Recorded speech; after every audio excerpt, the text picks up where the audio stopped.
اللہ فرماتے ہیں وَاعْبُدُوا اللَّهَ وَلَا تُشْرِكُوا بِهِ شَيْئًا کہ اے لوگوں تم اللہ تعالیٰ کی عبادت کرو اس کے ساتھ کسی اوپر، یعنی اولاد کے اوپر کتنے بڑے بڑے حقوق ہیں اللہ کے نبی علیہ السلام کی صرف ایک حدیث سے ہم اندازہ لگا دیں۔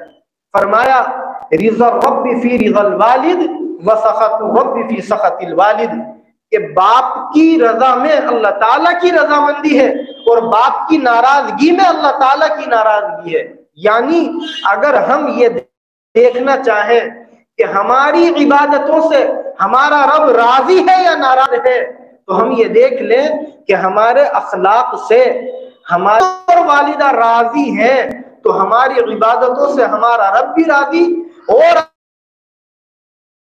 ناراض ہے تو سمجھ لے اللہ کے نبی نے فرمایا کتنی بھی ہم عبادتیں کر لے ہمارا رب ہم سے راضی نہیں ہو سکتا۔ اب آپ لوگوں میں سے وہ لوگ برا نہ مانے جو اپنے ماں باپ سے ناراض رہتے ہیں یا ان کے ماں باپ ان سے ناراض رہتے ہیں۔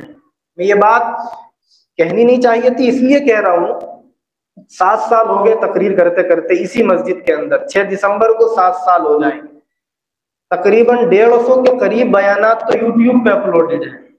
بتلانا یہ کہ جب کبھی ہم نے ایسی بات کی جو بات کسی آدمی کے اندر پائی جاتی ہے تو وہی ہم سے ناراض ہو جاتا ہے، اگرچہ وہ 2-4 دن میں پھر راضی بھی ہو جائے، معافی مانگنے بھی آتا ہے بعد، مگر ہم نے کسی کی ناراضگی کی وجہ سے اپنے طرز تکلم میں تبدیلی نہیں کی۔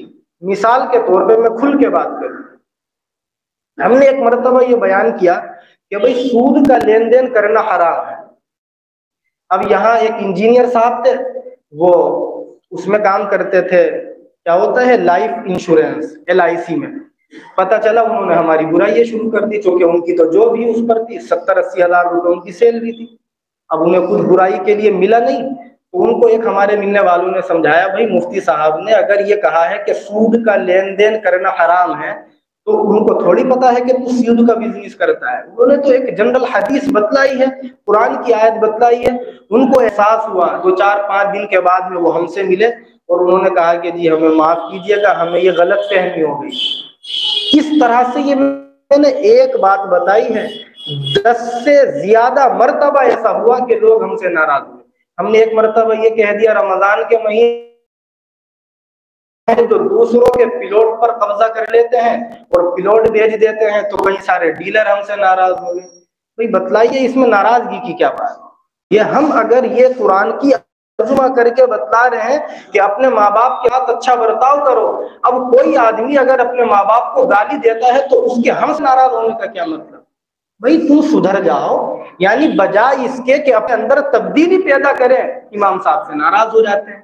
اب ہم سے اگر وہ ناراض ہو تو ہم تو تقریر کو ان کے مطابق کرنا شروع نہیں کریں گے۔ بھائی ہم تو جو قرآن کی آیتیں ہیں ان کا ترجمہ کر رہے ہیں، نبی کی حدیثیں بتلا رہے ہیں، ناراض ہوتے ہو تو ہو۔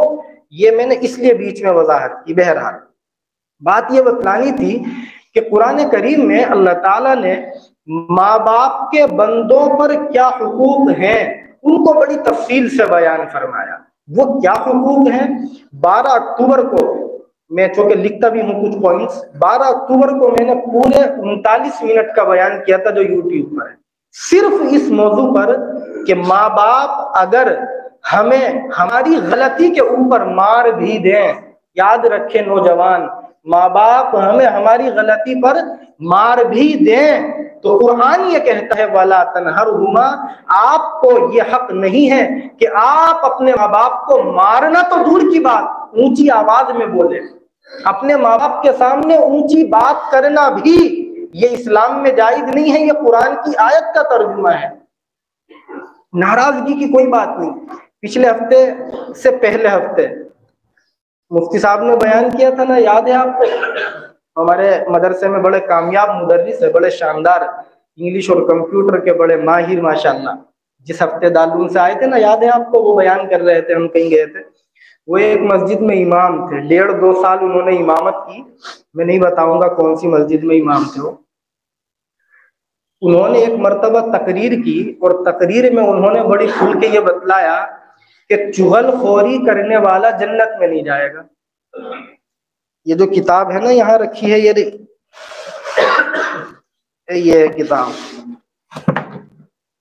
کتاب دکھ رہی ہے آپ کو؟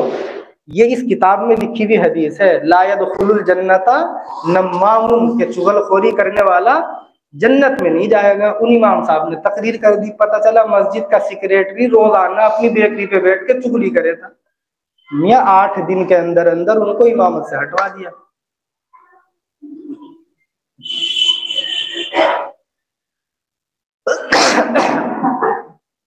افسوس ہوتا ہے۔ کریں گے کبھی اس موضوع پہ بھی بات۔ یہ امامت اسی لیے اتنا خطرناک فن ہے، یہاں کتنے لوگ بیٹھے ہیں؟ 120 لوگ آتے ہیں نیچے، 650-700 لوگ نماز پڑھتے ہیں، ایک بھی مسلمان ایسا نہیں ہے جس کا بچہ کہیں امامت کرا رہا ہو۔ کیوں؟ جواب دیجئے کیوں؟ یعنی مسجد چلانے والی جو کمیٹی ہے، جو ذمہ دار لوگ ہیں، وہ بھی اپنے بچوں کو کیوں یا تو اس لائن میں لاتے نہیں، اور لاتے بھی ہیں حافظ عالم بناتے ہیں تو کاروبار۔ کیوں؟ وہ سب سنتے رہتے ہیں نا کیا کا پلاننگیں چلتی ہے، کیا کا حرکتیں ہم کرتے ہیں، تو وہ سوچتے ہیں یار اگر ہم نے اپنے کو بنا دیا اس کے خلاف بھی یہ چلے گا۔ تو بہرحال میں نے یہ بات اس لیے بتلائی، آپ برا نہ مانیں، کہ اگر ہم قرآن کی کسی آیت کا ترجمہ کر دیں، اللہ کے نبی کی کوئی حدیث صاف صاف آپ کو بتلا دے، اور وہ بات ہمارے اندر غلط طریقے سے پائی جاتی ہے، تو ہمیں فکر یہ کرنی چاہیے، ہم اپنے اندر انشاءاللہ تبدیلی پیدا کریں گے۔ ہمیں ناراض ہونے کی ضرورت بالکل نہیں ہے۔ یہ بات میں نے کھل کر اس لیے کہی کہ بہت سارے مسلمان ایسے ہیں جو اپنے ماں باپ کو ناراض کر کے زندگی گزارتے ہیں، بہت سارے ماں باپ ایسے ہیں جو اپنے بچوں کو ناراض کر کے زندگی گزارتے ہیں۔ اب اس میں ان کے مجھ سے ناراض ہونے کا کوئی تک نہیں بنتا بھائی۔ آگے اللہ کے نبی صلی اللہ تعالی علیہ وسلم نے جو یہ روایت بیان فرمائی، رضا ربی فی رضا الوالد وسخط الرب فی سخط الوالد، کہ باپ کی رضا مندی میں اللہ کی رضا مندی ہے، اور باپ کی ناراضگی میں اللہ تعالیٰ کی ناراضگی ہے۔ میں یہاں جتنے بھی نوجوان بیٹے ہیں یا ایسے لوگ بیٹے ہیں جن کے ماں باپ ابھی زندہ ہیں، میں بھی اللہ کا شکر ہے ان میں سے ہوں۔ میں تو سب سے پہلے اپنے آپ کو کہتا ہوں کہ مجھے یہ چاہیے کہ میں اپنے ماں باپ کی خدمت کروں، آپ کو بھی یہی چاہیے۔ اگر ہمارے ماں باپ ہم سے ناراض ہیں، ہم ان سے معافی مانگے، ہم اپنے ماں باپ کو راضی کریں، اور ایسی زندگی بالکل نہ گزارے کہ ہمارے ماں باپ ہم سے ناراض رہیں۔ کیوں؟ اللہ کے نبی کی حدیث ہے صاف لفظوں میں کہ اگر تم اپنے ماں باپ کو ناراض کر کے زندگی گزارو گے، کتنی ہی تم عبادتیں کیوں نہ کر لو، تمہارا رب تم سے راضی نہیں ہو سکتا۔ یہ بات میری نہیں ہے، یہ ہمارے نبی کی بات ہے جو حدیث شریف کے اندر موجود ہے۔ اللہ تعالی ہمیں اس پر عمل کی توفیق نصیب فرمائے۔